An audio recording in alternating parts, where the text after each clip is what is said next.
આકાશવાણી અમદાવાદ વડોદરા. હવે સાંભળશો મહેસાણા જિલ્લાનો સમાચાર પત્ર, જેના લેખક છે જયંતિ ચૌધરી. ગરમીનો પારો હવે ધીરે ધીરે વધી રહ્યો છે. શિયાળાની ઋતુએ વિદાય લીધી હોય તેવું જણાઈ રહ્યું છે. સ્થાનિક સ્વરાજની ચૂંટણીઓના પરિણામ પણ આવી ગયા છે. જિલ્લામાંથી મહાકુંભ પ્રયાગરાજ ખાતે ગંગામાં ડૂબકી લગાવવા માટે લોકો ટ્રેન કે વિવિધ વાહનો દ્વારા જઈ રહ્યા છે. મહેસાણા નગરપાલિકામાંથી હવે મહાનગરપાલિકા બની છે, ત્યારે શહેરના વિકાસ માટે વિવિધ કામગીરી શરૂ કરાઈ છે. કચરાના નિકાલ કરીને સ્વચ્છ બનાવવા માટે દિવાલો પર ચિત્રકામ કરીને બેસવા બાંકડા મૂકીને સ્વચ્છતા અભિયાન શરૂ કર્યું છે. શહેરીજનો આ કાર્યોથી ખૂબ ખુશ જણાય છે. ખેડૂતોએ ઉનાળુ પાકમાં બાજરીનું વાવેતર શરૂ કરી દીધું છે. રાજ્યના બજેટની સાથે મહેસાણા મહાનગરપાલિકાનું પ્રથમ બજેટ 908.83 કરોડ રૂપિયાનું રજૂ કરાયું હતું.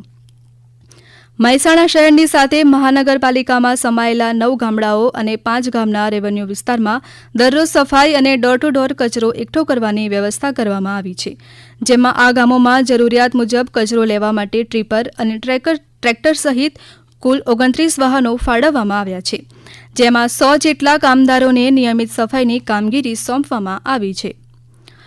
પશ્ચિમ રેલવેમાં અમદાવાદ અને પાલનપુર વચ્ચે રેલવે એક્શન ટ્રેન ડબલિંગની કામગીરી પૂર્ણ થઈ છે, જેમાં ઊંઝા રેલવે સ્ટેશન ઉપર માલવાહક ટ્રાફિકને ધ્યાનમાં રાખી નવું ટર્મિનલ બનાવ્યું છે.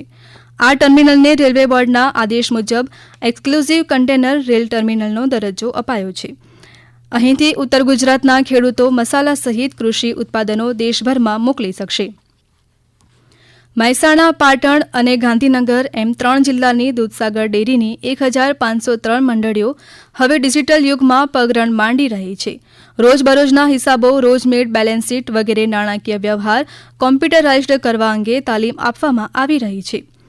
દૂધસાગર ડેરી દ્વારા આગામી વર્ષથી મંડળીઓમાં ગ્લોબલ એકાઉન્ટ પણ આપવામાં આવશે. સહકારી મંડળીઓના મંત્રી અને મેનેજરોને તાલીમ શરૂ કરાઈ છે.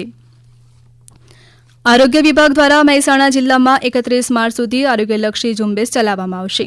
30 વર્ષથી વધુના તમામ લોકોના બ્લડ પ્રેશર, ડાયાબિટીસ અને કેન્સરનું સ્કેનિંગ, નિદાન અને સારવાર નિઃશુલ્ક કરાશે. પહેલા નાગરિકોની નોંધણી કરાશે. જિલ્લાના તમામ પીએચસી કેન્દ્રો તેમજ સીએચસી અને સરકારી હોસ્પિટલમાં જિલ્લા આરોગ્ય અધિકારી દ્વારા વ્યવસ્થા ઊભી કરાઈ છે. મહેસાણા જિલ્લાના અધિક મુખ્ય આરોગ્ય અધિકારી ડોક્ટર ઘનશ્યામ ગઢવીએ જણાવ્યું હતું કે જિલ્લામાં 30 વર્ષથી વધુ ઉંમરના 12,34,861 લોકો રહે છે, જેમાંથી અગાઉ 10 લાખથી વધુનું ડાયાબિટીસ અને બીપીની તપાસ સાથે 82% કામગીરી થઈ ચૂકી છે. શહેરના ટાઉનહોલ ખાતે મહેસાણા, બહુચરાજી, કડી, વિસનગર અને જોટાણા તાલુકાની 960 આશા વર્કર બહેનોને માનસિક આરોગ્ય અંગે તાલીમ આપવામાં આવી હતી. માનસિક બીમારીથી પીડાતા લોકોને શોધવા માટેની જવાબદારી દરેક ગામડામાં ફરજ બજાવતી આશા વર્કરોને સોંપવામાં આવી છે. માનસિક અસ્વસ્થ લોકોને શોધી તેમને માનસિક રોગની હોસ્પિટલમાં સારવાર અપાશે. મહેસાણાના પાલાવાસના નજીક આવેલ ડોક્ટર બી.આર. આંબેડકર સ્ટેડિયમ ખાતે માનસિક દિવ્યાંગ બાળકોનો સ્પેશિયલ ખેલ મહાકુંભનું આયોજન કરાયું હતું. આ ખેલ મહાકુંભમાં વિવિધ રમતો જેવી કે એથ્લેટિક્સ, ગોળાફેંક, વોલીબોલ, બાસ્કેટબોલ, સાયકલિંગ, બેડમિન્ટન અને દોડ જેવી રમતોમાં વિવિધ સંસ્થાઓના 882 બાળકોએ નોંધણી કરાવી હતી. ગુજરાત સરકારે બજેટ રજૂ કર્યું છે, ત્યારે મહેસાણા જિલ્લાના વડનગર નગરપાલિકાને અ વર્ગનો દરજ્જો આપવાની સાથે તેની ગ્રાન્ટ જે 4 કરોડ રૂપિયા હતી તે વધારીને 8 કરોડ કરાઈ છે. મહેસાણામાં પ્રથમ ખોરાક અને ઔષધિ નમૂના ચકાસણી આધુનિક પ્રયોગશાળા બનશે.